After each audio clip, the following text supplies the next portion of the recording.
Welcome, dear listeners, to this cozy audiobook adventure. Miss Marple's Most Shocking Case. The Secret Killer of St Mary Mead. Settle in with a cup of tea as we journey back to the quaint English village of St Mary Mead in the 1950s, where secrets lurk beneath the surface of everyday village life. Join the sharp-witted Miss Jane Marple as she unravels a most puzzling mystery. This tale is filled with clever clues, charming characters, and a satisfying twist. Perfect for a relaxing evening. Our story unfolds over 10 chapters, each about 8 to 10 minutes long. Let's begin. Chapter 1. Whispers in the Village. Intrigue hung over St Mary Mead like a mist rolling off the downs, subtle yet suffocating. The summer of 1952 draped the village in a golden haze, with roses spilling over garden walls and the hum of bees threading through the air. This quaint corner of England, nestled amid hedgerows and thatched cottages, seemed the very picture of tranquility. Yet, beneath its idyllic surface, a current of unease rippled, stirred by a most insidious arrival. Anonymous letters, typed with cruel precision, landing in the post boxes of unsuspecting villagers.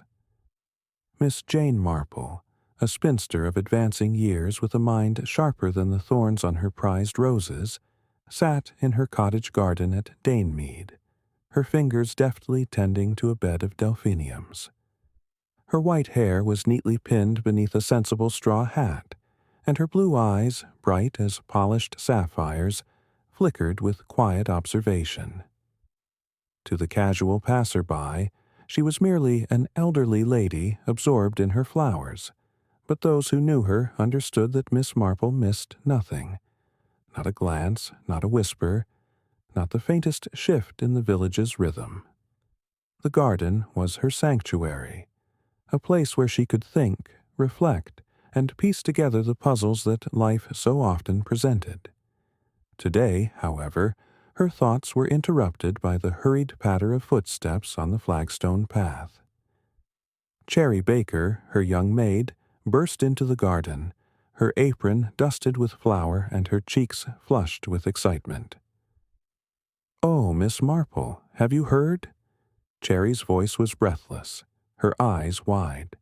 "It's dreadful. Mrs. Hargrove, the vicar's wife, got one of those awful letters this morning. Typed, it was, and full of the most shocking things, accusing her of carrying on with Mr. Ellis, the curate. Can you imagine?" Miss Marple set down her trowel with deliberate care, brushing a speck of soil from her gloved hands. "Indeed, Cherry," she said, her tone calm but laced with curiosity. "A poison pen letter, you say? That is most unsettling. And what precisely did it claim about Mrs. Hargrove?" Cherry leaned closer, lowering her voice as if the roses themselves might eavesdrop. "It said she's been meeting Mr. Ellis in secret, behind the vicar's back. Called her all sorts of names, none of them fit for repeating, mind you. Poor Mrs. Hargrove was in tears when she told Mrs. Price at the post office." Miss Marple's lips pursed slightly, a gesture so subtle it might have gone unnoticed.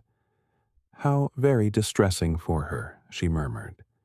"And this is not the first such letter, I presume?" "Oh, no, miss!" Cherry's hands flew to her hips. "There's been a handful now.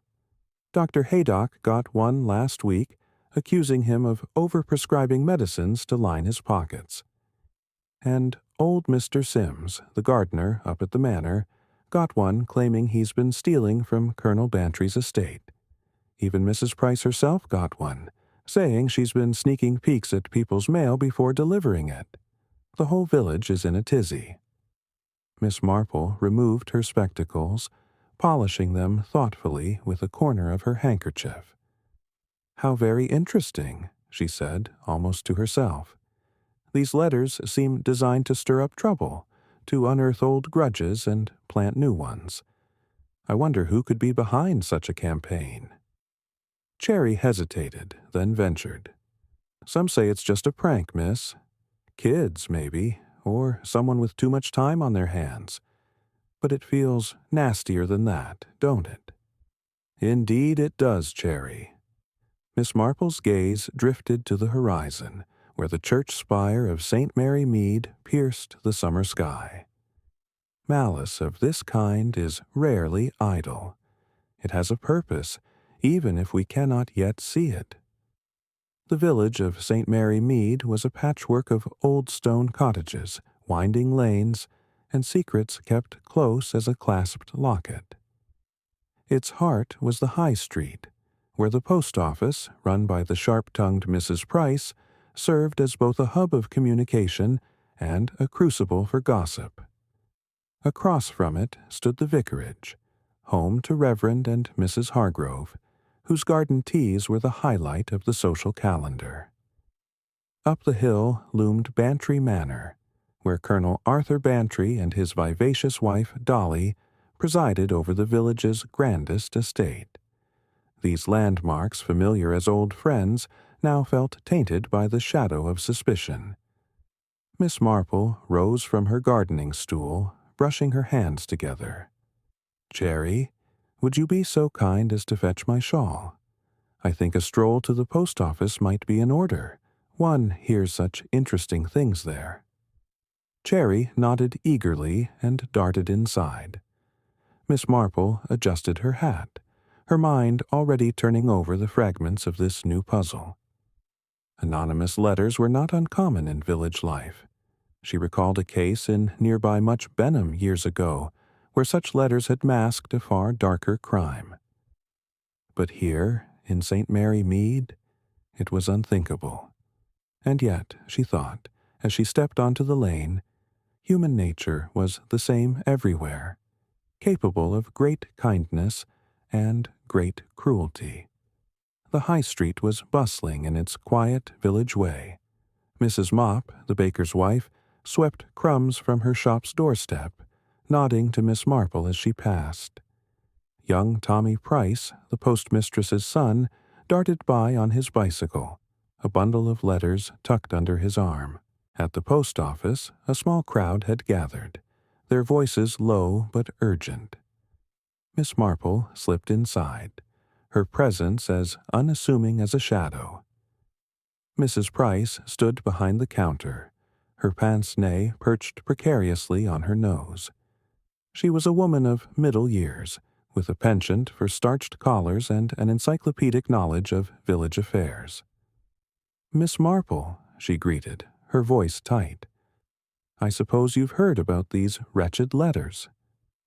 "I have, Mrs. Price," Miss Marple replied, her tone gentle. "A most unpleasant business. Have you any idea who might be sending them?" Mrs. Price's lips thinned. "If I did, I'd have their hide. To think someone's accusing me of tampering with the post. Me, who's run this office for 20 years without so much as a misplaced parcel." Miss Marple nodded sympathetically.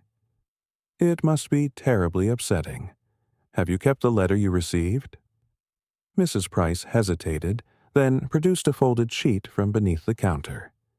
It was typed on cheap, unremarkable paper, the words stark and accusing. "You think you're above us all, but we know you read the letters. Your secrets won't stay hidden." Miss Marple examined it, noting the crispness of the type. "A typewriter, then," she mused. "Not so common in St. Mary Mead. The vicarage has one, I believe, for parish newsletters. And Colonel Bantry, perhaps, for his memoirs." Mrs. Price sniffed. "That old thing at the vicarage hasn't worked in years. As for the colonel, he's too busy shooting pheasants to type anything." "Perhaps," Miss Marple said, folding the letter carefully. "But typewriters have a way of turning up in unexpected places." As she left the post office, Miss Marple's thoughts were interrupted by a familiar figure striding down the lane. Dolly Bantry, her friend, and the mistress of Bantry Manor. Dolly was a striking woman, with auburn hair and a laugh that could fill a room. Today, however, her face was clouded with worry. "Jane," Dolly called, hurrying over. "You've heard about these letters, I presume. Arthur's furious.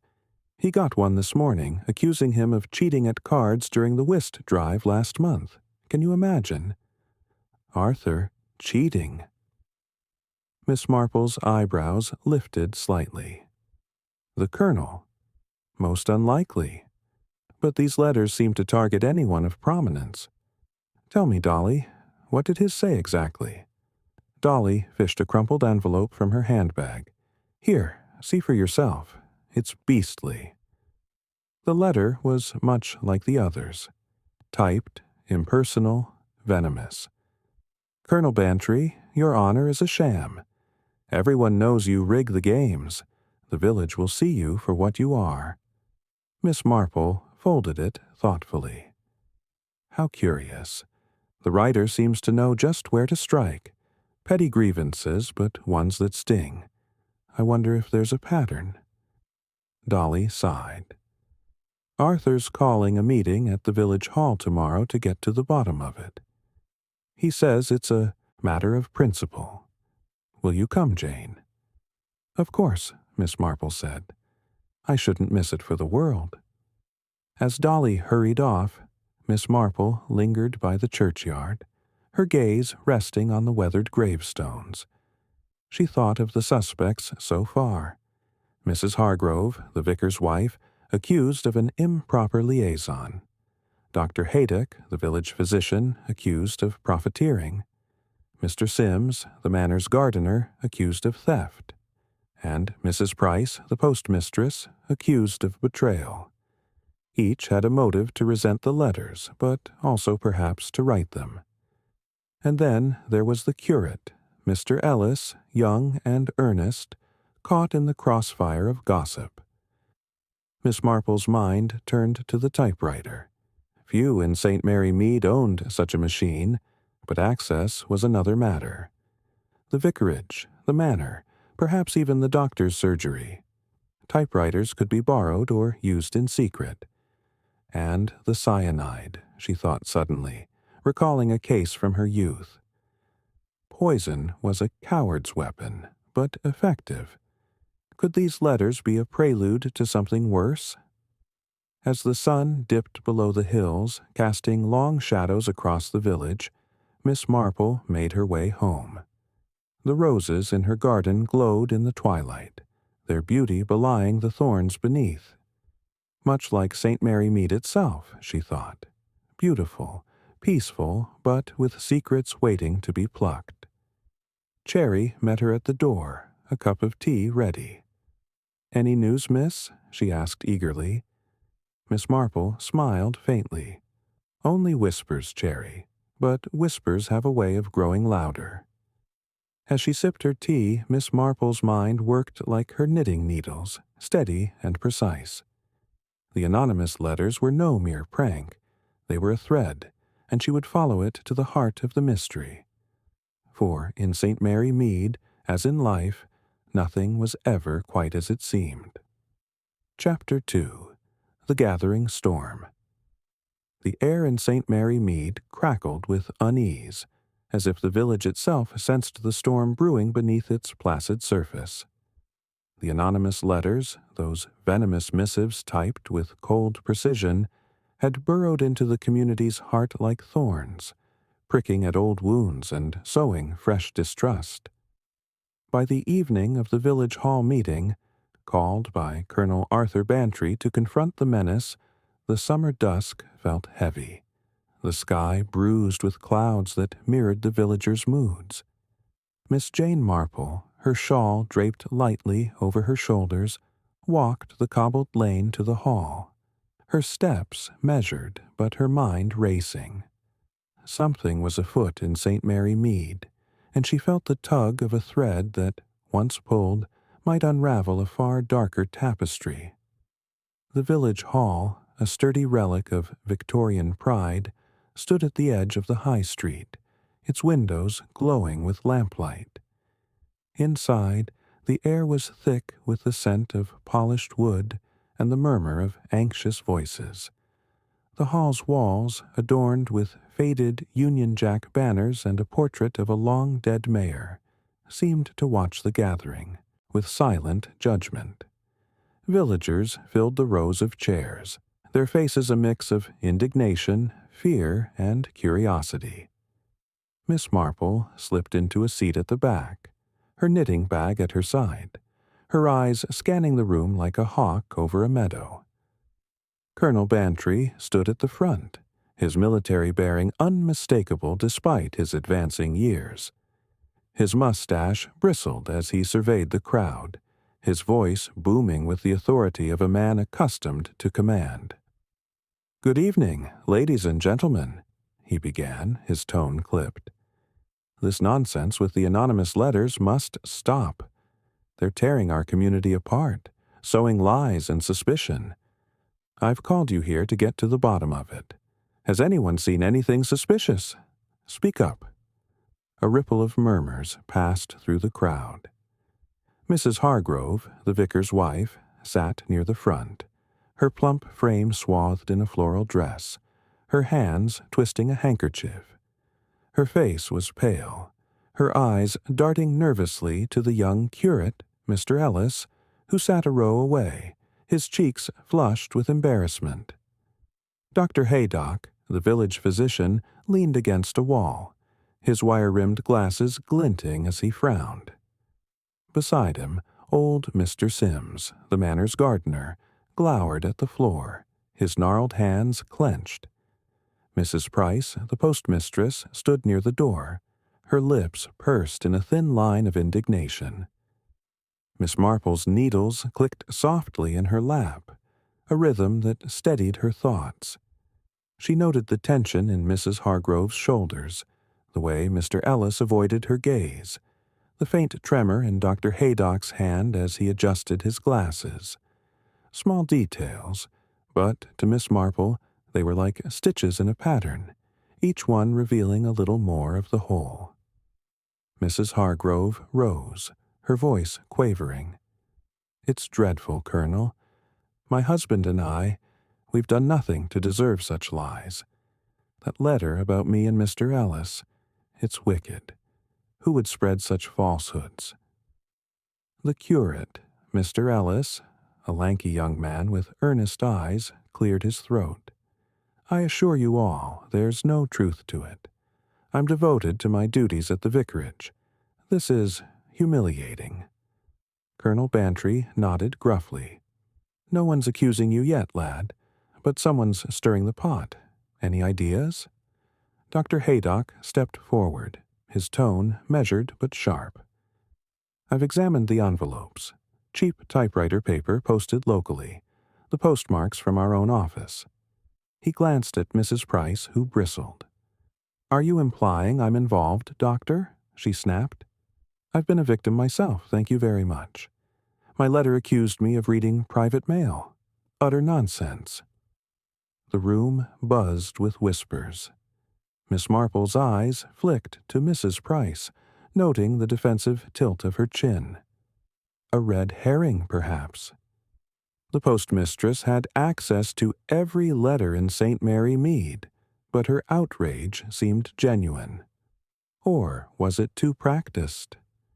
Dolly Bantry, seated beside Miss Marple, leaned in, her auburn curls brushing her friend's shoulder. "Jane, this is ghastly," she whispered.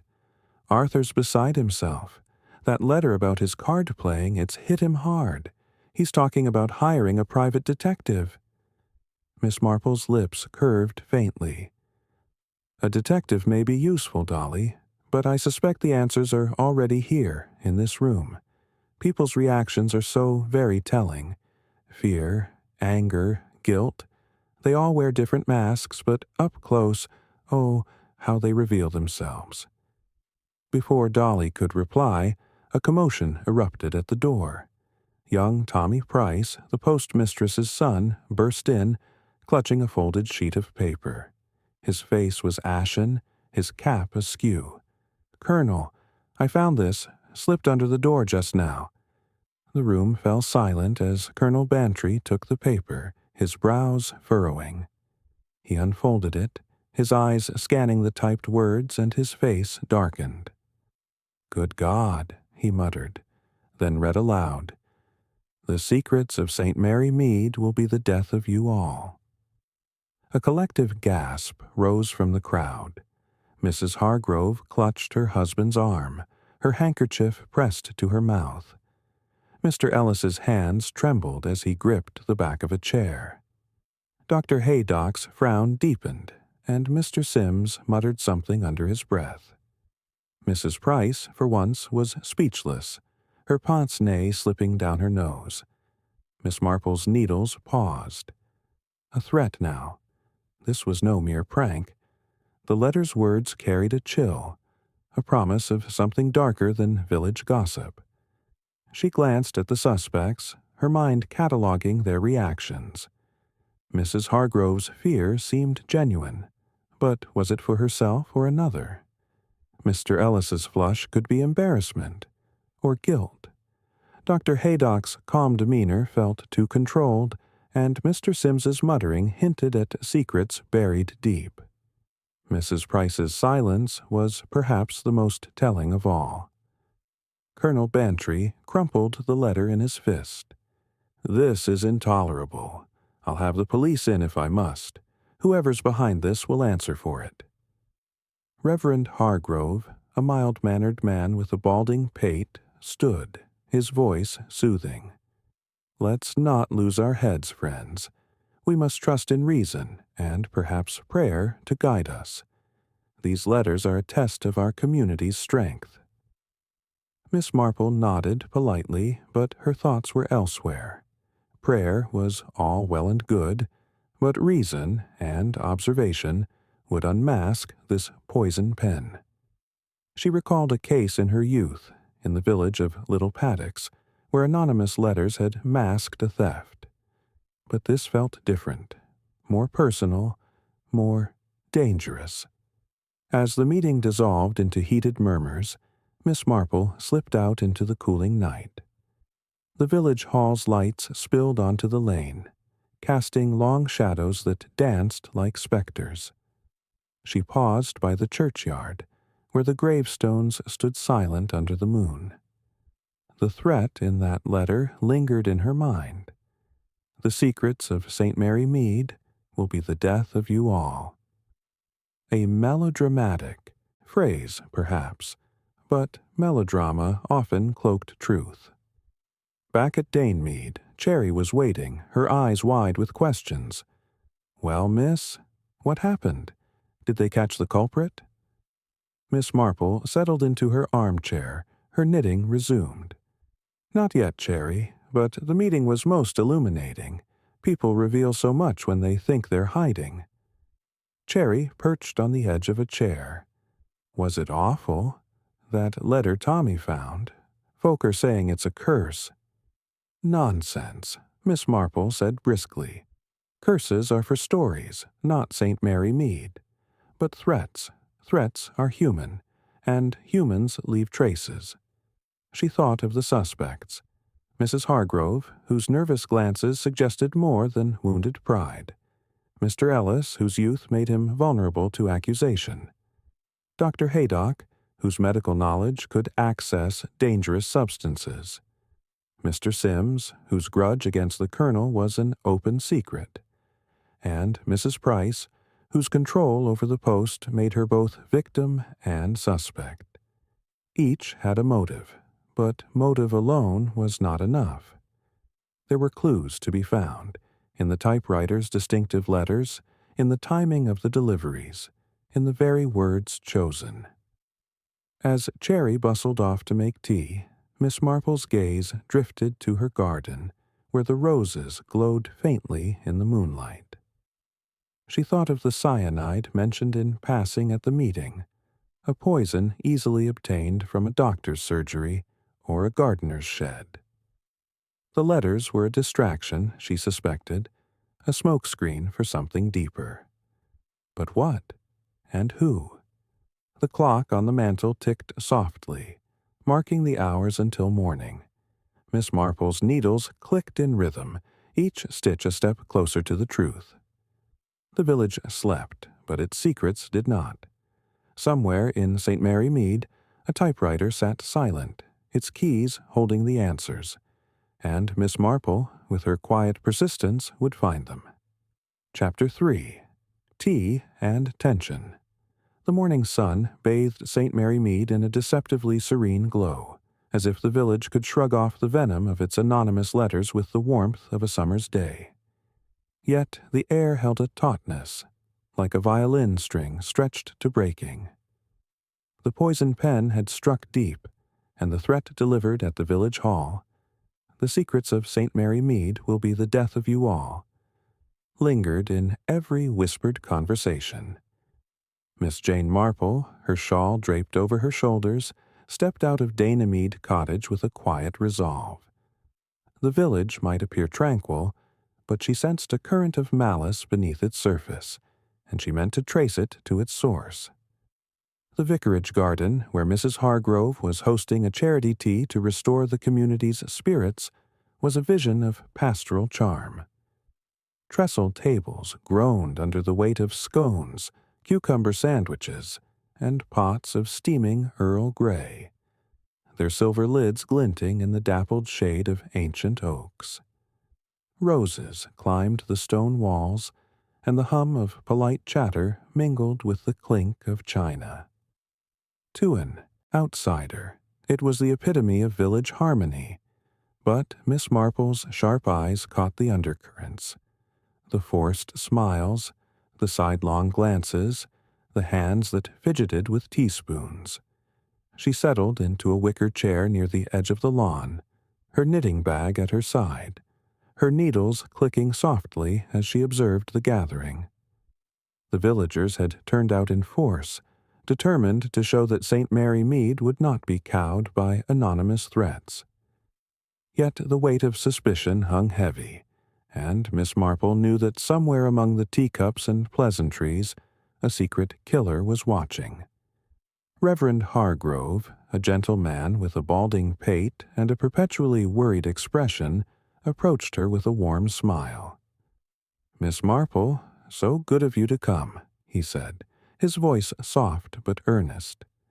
"We must show that our community remains strong, despite these unpleasant letters." "Quite right, Reverend," Miss Marple replied, her tone mild but her eyes sharp. "Though I fear the writer may be closer than we think. Such malice thrives in proximity." The Reverend's smile faltered, and he glanced toward his wife, who was bustling about with a tray of sandwiches. "Margaret is determined to carry on as usual, but it's been hard on her. That letter about her and Mr. Ellis, it's shaken us all." Miss Marple nodded, her gaze drifting to Mrs. Hargrove. The vicar's wife, a plump woman in her 40s with a kind face, moved with a forced cheerfulness, her floral dress swishing as she poured tea. Her hands trembled slightly, betraying the strain of the accusations leveled against her. Nearby, Mr. Ellis, the young curate, carried a tray of scones, his face flushed as he avoided Mrs. Hargrove's gaze. The villagers' whispers followed him like a shadow. Across the lawn, Dr. Haydock stood in conversation with Dolly Bantry, his wire-rimmed glasses catching the sunlight. The doctor's stern demeanor softened as he spoke, but Miss Marple noted the way his fingers tightened around his teacup, as if guarding a secret. Old Mr. Sims, the manor's gardener, lurked by the hedgerow, his grizzled face set in a scowl as he sipped his tea. Mrs. Price, the postmistress, presided over a tea urn, her pince-nez glinting as she served guests with a tight smile. Each was a suspect, each a potential victim, and Miss Marple's mind worked like her knitting, stitching together the fragments of their behavior. Dolly Bantry, ever the vibrant hostess of Bantry Manor, joined Miss Marple, her auburn curls bouncing as she sank into a chair. "Jane, this is all so ghastly," she said, her voice low. "Arthur's still fuming about that letter accusing him of cheating at cards. He says it's an attack on his honor." Miss Marple's needles paused. "And how is the Colonel taking it, Dolly? Men like him don't suffer slights lightly." "He's talking about confronting everyone himself," Dolly replied, her eyes worried. "He's convinced it's someone with a grudge from his army days. But here, in St. Mary Mead, it's unthinkable." "Unthinkable, perhaps," Miss Marple murmured, "but not impossible. Grudges have a way of festering, like weeds in a garden. Tell me, did you notice anything unusual today?" Dolly frowned, then leaned closer. "Well, now that you mention it, Arthur's teacup. It's not from the vicarage set. It's one of ours from the manor. Odd, isn't it? Margaret must have borrowed it." Miss Marple's eyes twinkled faintly. "Odd, indeed. Small details, Dolly, are often the key to larger truths." The tea proceeded with an air of forced normalcy. The villagers determined to reclaim their sense of community. Children darted between tables, their laughter a brief respite from the tension. Mrs. Mop, the baker's wife, circulated with a plate of her famous shortbread, exchanging pleasantries with a strained smile. Tommy Price, the postmistress's son, hovered near his mother, his eyes darting nervously as if expecting another letter to appear. Miss Marple sipped her tea, her gaze never still. She noted the way Mrs. Hargrove avoided Mr. Ellis, her movements jerky as she refilled teapots. The curate, for his part, seemed overly eager to help, carrying trays with a fervor that bordered on desperation. Dr. Haydock's conversation with Dolly was polite but curt, and Mr. Sims kept to the edges, his eyes fixed on Colonel Bantry, who stood near the vicarage steps, holding court with a group of older gentlemen. The colonel, resplendent in a tweed jacket, was in his element, his booming voice carrying across the lawn. "This nonsense will be sorted. Mark my words," he declared, raising his teacup like a gavel. "No coward hiding behind a typewriter will ruin St. Mary Mead." The crowd murmured approval, but Miss Marple's attention was drawn to the teacup in his hand, the one Dolly had noted, its delicate floral pattern distinct from the vicarage's plain china. She filed the detail away, her mind turning over its implications. A mismatched cup could be a simple oversight, but in a village plagued by secrets, nothing was ever quite so simple. As the afternoon wore on, the sun climbed higher and the garden grew warm. Miss Marple adjusted her shawl, her thoughts interrupted by a sudden commotion near the main table.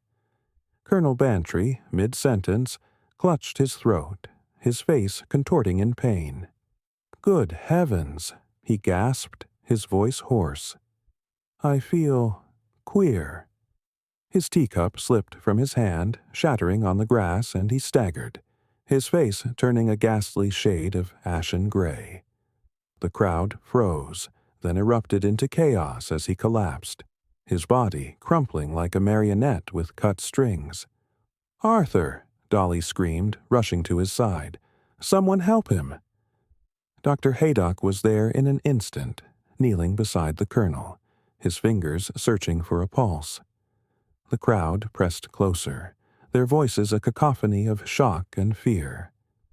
Miss Marple rose, her knitting forgotten, her eyes fixed on the scene. "Stand back!" Dr. Haydock barked, his voice sharp. He leaned closer, sniffing the air near the colonel's lips. His expression darkened. "Cyanide. I can smell the bitter almonds. He's been poisoned." A collective gasp swept through the garden. Mrs. Hargrove dropped her tray, sandwiches scattering across the lawn. Mr. Ellis froze, his face pale as chalk. Mrs. Price clutched her pince-nez, her mouth agape. Mr. Sims stepped back, his eyes darting toward the hedgerow as if planning an escape. Dolly sobbed, clinging to her husband's lifeless hand. No, no, it can't be. Arthur, who would do this? Miss Marple moved closer, her steps steady despite the chaos. She knelt briefly beside the shattered teacup, noting the faint residue inside, a powdery trace that didn't belong. Her eyes flicked to the sugar bowl on the table, its lid slightly askew. A clue, perhaps, but one that required careful handling. Reverend Hargrove raised his hands, his voice trembling. Please, everyone, stay calm. We must pray for Colonel Bantry's soul and trust the authorities to find the truth. But the villagers were beyond calming. Whispers turned to accusations, fingers pointing in every direction. "It's the letters," cried Mrs. Mop. "They warned us this would happen." Miss Marple's mind raced. Cyanide was a swift and deadly poison, requiring access and intent.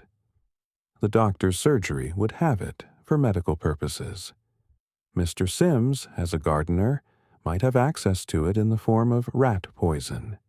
Even the vicarage, with its old sheds, could conceal such a substance. And the teacup. Why that particular cup? Had it been chosen deliberately, or was it a mistake? As the crowd milled about, Dr. Haydock stood, his face grim. "I've sent for the police. No one leaves until they arrive." Mrs. Price, recovering her composure, snapped, "This is outrageous. Are we all suspects now?"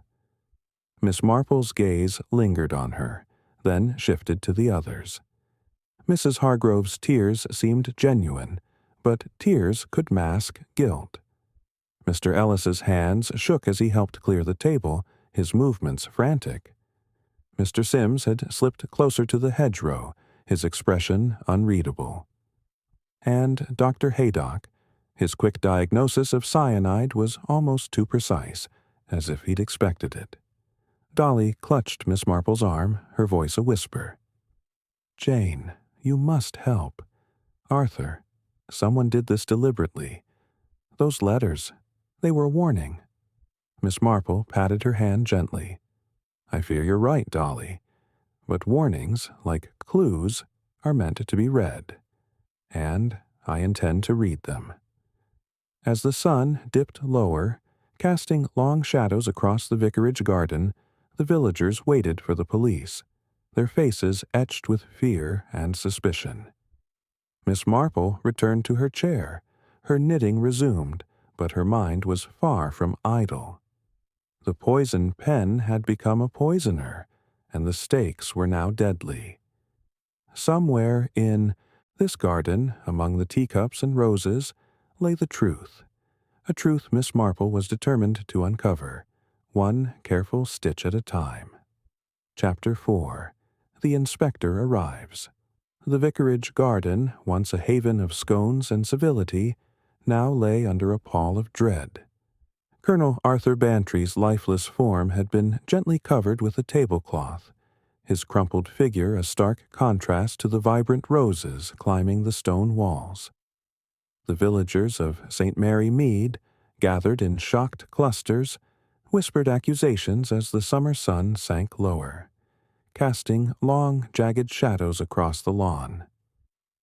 Miss Jane Marple stood quietly near the edge of the scene, her shawl drawn tight, her knitting bag at her feet. Her blue eyes, sharp as ever, darted from face to face, noting every flicker of fear, every guarded glance.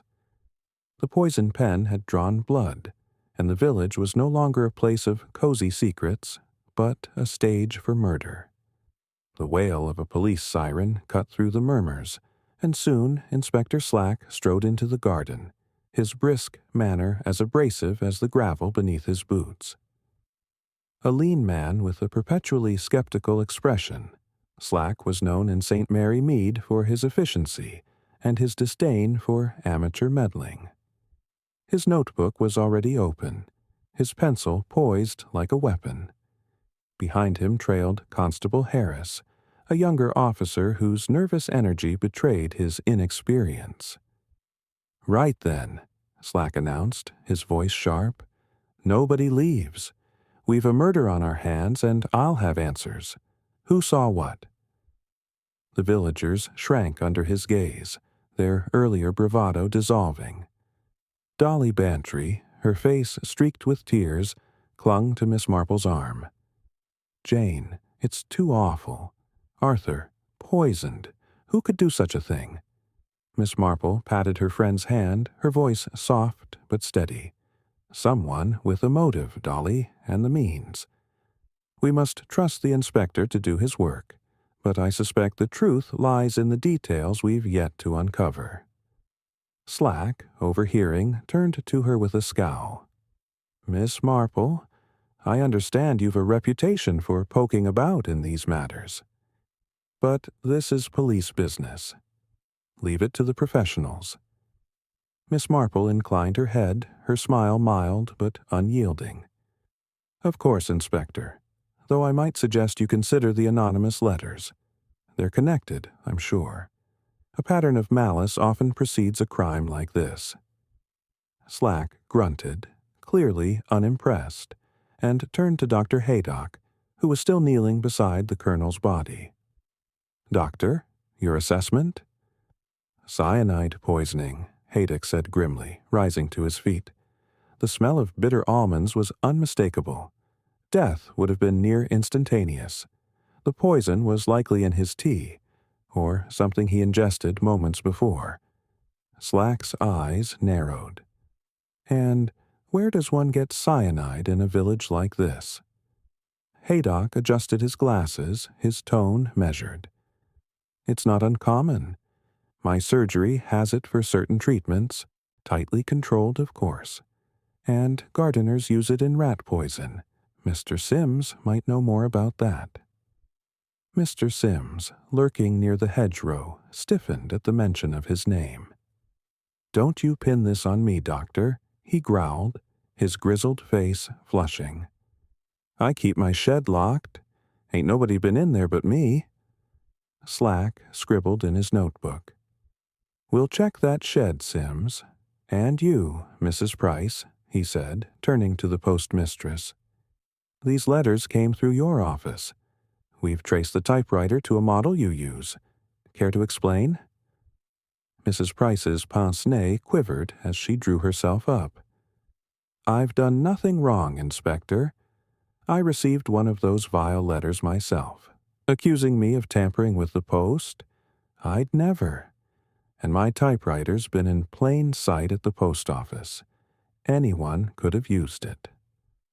Miss Marple's needles clicked softly in her bag, a rhythm that anchored her thoughts. The typewriter was a key, but Mrs. Price's indignation rang true, perhaps too true. She glanced at the other suspects. Mrs. Hargrove, dabbing her eyes with a handkerchief. Mr. Ellis, the curate, hovering nervously near the vicar. And Dr. Haydock, whose calm professionalism seemed almost too polished. Each had access. Each had a motive, but the puzzle was far from complete. Slack moved to the tea table, where the shattered remains of Colonel Bantry's teacup lay scattered on the grass. He crouched, examining the fragments. This cup. Odd, isn't it? Doesn't match the others. Dolly, still trembling, spoke up. "It's one of ours, from the manor. I noticed it earlier. Margaret must have borrowed it for the tea." Mrs. Hargrove shook her head, her voice shaky. "I didn't borrow any cups, Dolly. All our china is the same, plain white with a gold rim. I don't know how that one got here." Miss Marple's eyes gleamed faintly. "How very curious," she murmured. "A cup from the manor, used only by the colonel. An oversight, perhaps, or something more deliberate." Slack shot her a look, but said nothing, turning instead to question the guests. "Who served the colonel his tea? Speak up." Mrs. Price stepped forward, her voice crisp. "I poured it, Inspector, but so did half a dozen others. The urn was on the table for everyone to use, and the sugar bowl, anyone could have touched it." Miss Marple's gaze drifted to the sugar bowl, its lid still slightly askew. She recalled the powdery residue in the Colonel's cup, not sugar, but something finer, more sinister. Cyanide could be mixed into sugar easily enough, she thought, especially by someone familiar with the vicarage's layout. As Slack continued his interrogations, Miss Marple slipped away from the crowd, her steps light but purposeful. She approached the tea table, her eyes scanning the scattered cups and saucers. Most were the vicarage's plain china, but the Colonel's broken cup stood out, its floral pattern vivid even in fragments. She knelt, careful not to disturb the scene, and noticed a faint smudge on one shard, a trace of lipstick, barely visible in the fading light. Interesting, she whispered to herself. None of the women at the tea had worn lipstick that she'd noticed, except perhaps Dolly, whose shade was a soft coral, not the deeper red of this smudge. A clue, or another misdirection. Dolly joined her, her face pale. "Jane, what are you looking at? The police are asking everyone to stay put." "Just observing, Dolly," Miss Marple said, rising. "This cup, it's a small thing, but small things often lead to larger truths. Did Arthur have any enemies here, beyond the letters?" Dolly hesitated, her eyes filling with tears. "He had his share from the war, old rivals, men he disciplined. But here? I can't believe it. Though he did mention a row with Mr. Sims last month over some missing tools. And Dr. Haydock, he treated Arthur's old war injury, knew things about him, private things." Miss Marple nodded, filing the information away. "And Mrs. Price? Or the Hargroves? Any tensions there?" Dolly frowned. Mrs. Price was cross about unpaid postage fees. Silly, really, but she's prickly. And Mrs. Hargrove? Well, her family lost land to ours years ago. She's never said anything, but Arthur always thought she held a grudge. Miss Marple's mind turned over the possibilities. Motives were piling up like leaves in autumn, but motives alone didn't make a murderer. The cyanide, the typewriter, the mismatched cup. They were threads in a tapestry, and she needed to find where they crossed. Slack's voice cut through her thoughts. "Mrs. Bantry, I'll need a statement from you. And you, Miss Marple, don't go wandering off." Miss Marple smiled serenely. "I wouldn't dream of it, Inspector." As the police cordoned off the garden, Miss Marple returned to her chair, her knitting resumed. The villagers were herded into the vicarage drawing-room to wait for questioning, their faces a mix of shock and suspicion. Mrs. Hargrove sat with her husband, her hands clasped tightly in her lap. Mr. Ellis paced near the window, his fingers twitching. Dr. Haydock stood by the fireplace, his expression unreadable. Mr. Sims slouched in a corner, his eyes fixed on the floor. Mrs. Price bustled about, offering tea to the officers, her movements brisk but her face pale. Miss Marple watched them all, her mind working like a loom, weaving together the fragments of the day. The anonymous letters had been a prelude, she was certain, a way to stir chaos and mask a deeper intent. But whose intent? The Colonel's death was no accident. It required planning, access, and a cold determination. The sugar bowl was a likely culprit, but who had the opportunity to tamper with it? And why that particular cup? As the evening deepened, a constable approached Slack, holding a small envelope. "Sir, we found this in the vicarage postbox just now. Another one." Slack tore it open, his face darkening as he read. He held it up for the room to see. Typed, like the others. It says, "One down. Who's next?" A chill ran through the room. Mrs. Hargrove gasped, clutching her husband's arm. Mr. Ellis froze, mid-pace, his eyes wide. Dr. Haydock's jaw tightened, and Mr. Sims muttered something under his breath. Mrs. Price dropped a teacup, the crash echoing in the silence. Miss Marple's needles paused, her heart quickening. The killer was bold, taunting them even now. She thought of the lipstick smudge, the mismatched cup, the sugar bowl.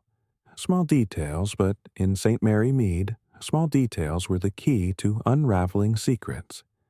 And this secret, she knew, was far from finished. Chapter 5. Suspects and Secrets. The vicarage drawing room, with its chintz curtains and polished oak furniture, felt stifling despite the open windows letting in the cool evening air of St. Mary Mead. The shock of Colonel Bantry's murder lingered like a fog, clouding the faces of the villagers gathered under Inspector Slack's stern gaze. The latest anonymous letter, one down, who's next, had ratcheted the tension to a breaking point, and whispers of fear rippled through the room. Miss Jane Marple sat quietly in a corner, her knitting needles clicking softly, her sharp blue eyes missing nothing. The poisoned pen had become a poisoner, and the threads of this deadly mystery were beginning to tangle in her mind. She knew the truth lay in the interplay of motives and opportunities, and she was determined to unravel it before the killer struck again. Inspector Slack paced the room, his notebook bristling with scribbled notes. "Right," he barked, his voice cutting through the murmurs. "We've got a murder, a poisoner, and a village full of suspects. I want statements from everyone who was at the tea, and don't think you can slip away. This is a small place, and I'll know if you try." The villagers exchanged uneasy glances. Mrs. Hargrove, the vicar's wife, sat rigidly beside her husband, her plump hands twisting her handkerchief into knots. Her eyes, red-rimmed from crying, darted toward Mr. Ellis, the young curate, who stood by the fireplace, his face pale and his fingers fidgeting with a hymn book. Dr. Haydock leaned against a bookcase, his wire-rimmed glasses reflecting the lamplight, his expression one of studied calm. Mr. Sims, the manor's grizzled gardener, slouched in a chair near the door, his scowl deepening with every question. Mrs. Price, the postmistress, hovered near a tea-tray, her pince-nez glinting as she poured cups no one wanted, her lips set in a tight line. Dolly Bantry, still reeling from her husband's death, sat beside Miss Marple, her auburn curls disheveled, her hands trembling. "Jane," she whispered, her voice raw, "it's too much. Arthur, gone. And that letter. Someone's watching us, aren't they?" Miss Marple patted her hand gently, her tone soothing but firm. "Someone is indeed watching, Dolly, but they're also leaving clues. Careless ones, perhaps. We must look closely, for the truth is often hidden in what seems insignificant." Slack's voice interrupted her thoughts. "Mrs. Price, let's start with you. You poured the Colonel's tea and your typewriter matches the letters. Care to explain?" Mrs. Price drew herself up, her voice sharp as a snapped twig. "I've told you, Inspector. I'm a victim in this. My letter accused me of reading private mail. Pure slander. And yes, I poured tea, but so did others. The sugar bowl was on the table for anyone to use. You can't pin this on me." Slack's eyes narrowed. "We'll see about that. The typewriter's a start. We're searching your post office tomorrow." Miss Marple's needles paused, her mind turning over Mrs. Price's words. The postmistress's outrage seemed genuine, but her access to the typewriter and every letter in St. Mary Mead made her a compelling suspect. Yet the killer's boldness suggested a deeper motive, one that went beyond petty grudges. She filed the thought away, her gaze shifting to the others. Mrs. Hargrove was next, her voice quavering as she spoke. "I was busy with the sandwiches, Inspector. I didn't even see Arthur take his tea. Those letters about me and Mr. Ellis, they're lies. I'd never betray my husband." Reverend Hargrove placed a comforting hand on her shoulder. "Margaret is a devoted wife, Inspector. This is a cruel attempt to tarnish her name." Mr. Ellis, his face flushing, nodded vigorously. "It's true, sir. I'm here to serve the parish, nothing more. I barely spoke to the colonel today." Slack scribbled furiously, then turned to Dr. Haydock. "And you, doctor? You diagnosed cyanide immediately. Bit convenient, don't you think?" Haydock's jaw tightened, but his voice remained steady. "It's my job to recognize such things, Inspector. The smell of bitter almonds is unmistakable. I last saw the colonel for his war injury. Routine treatment, nothing more." Miss Marple's eyes lingered on Haydock. His calm was almost too perfect, like a well-rehearsed line. She recalled Dolly's mention of the colonel's opium addiction, a secret Haydock might have known and exploited. Blackmail, perhaps, or a motive to silence. Mr. Sims was last, his voice gruff. "I was by the hedgerow, minding my own business. Didn't touch no tea or sugar. The colonel sacked me years ago for poachin'. Old news. I ain't got no reason to kill him." Slack raised an eyebrow. "Old grudges die hard, Sims. And cyanide's used in your line of work, isn't it?" Sims bristled. "My shed's locked tight. Ain't no one getting in there." Miss Marple's mind whirred. Each suspect had a motive. Mrs. Price's feud over postage fees, though trivial, could mask deeper resentment. Haydock's knowledge of the colonel's addiction gave him leverage. Sims's dismissal left a bitter scar. Ellis owed the colonel money, a debt he couldn't repay. And Mrs. Hargrove's family had lost land to the Bantrys generations ago, a grudge that might have festered. But motives were only part of the puzzle. The means, cyanide, a typewriter, and the opportunity, the chaos of the tea, were the keys. As Slack continued his interrogations, Miss Marple slipped out to the vicarage garden, where the police had cordoned off the tea table. The shattered remains of the colonel's teacup still lay on the grass, guarded by Constable Harris. She crouched, careful not to disturb the scene, and examined the fragments again. The faint lipstick smudge she had noticed earlier caught her eye. A deep red, not Dolly's coral shade. She glanced at the sugar bowl, its lid still askew, and noted a faint, powdery residue on the tablecloth nearby. Not sugar, she thought, but something finer, more deadly. "Miss Marple," Constable Harris said, approaching. "You shouldn't be here. The inspector's orders." "Of course, Constable," she replied, rising with a serene smile. "Just satisfying an old lady's curiosity. The teacup is most interesting, don't you think? Not from the vicarage set." Harris frowned, glancing at the shards. "The inspector's looking into it. Says it's from the manor." "Indeed," Miss Marple murmured. "And yet, how did it come to be here?" Back inside, she rejoined Dolly, who was sipping a cup of tea someone had pressed into her hands. "Jane, I can't bear this," Dolly whispered. "Arthur was planning to sell the manor. Did I tell you? It would have cut off some relatives. Could that be why—" Miss Marple's eyes sharpened. "A motive worth exploring, Dolly. Money and land have a way of stirring up trouble. Did anyone know of his plans?" Dolly hesitated. "He mentioned it to Dr. Haydock, I think, and Mrs. Hargrove. She was at the manor last week discussing the church fete. Arthur might have let it slip." Miss Marple nodded, her mind cataloging the new information. A sale of the manor could threaten livelihoods, especially for someone like Mr. Sims, who depended on the estate for work. Or Mrs. Hargrove, whose family's history with the Bantrys added a layer of resentment. But the lipstick smudge nagged at her. Whose was it? As the evening wore on, Slack's interrogations grew more aggressive.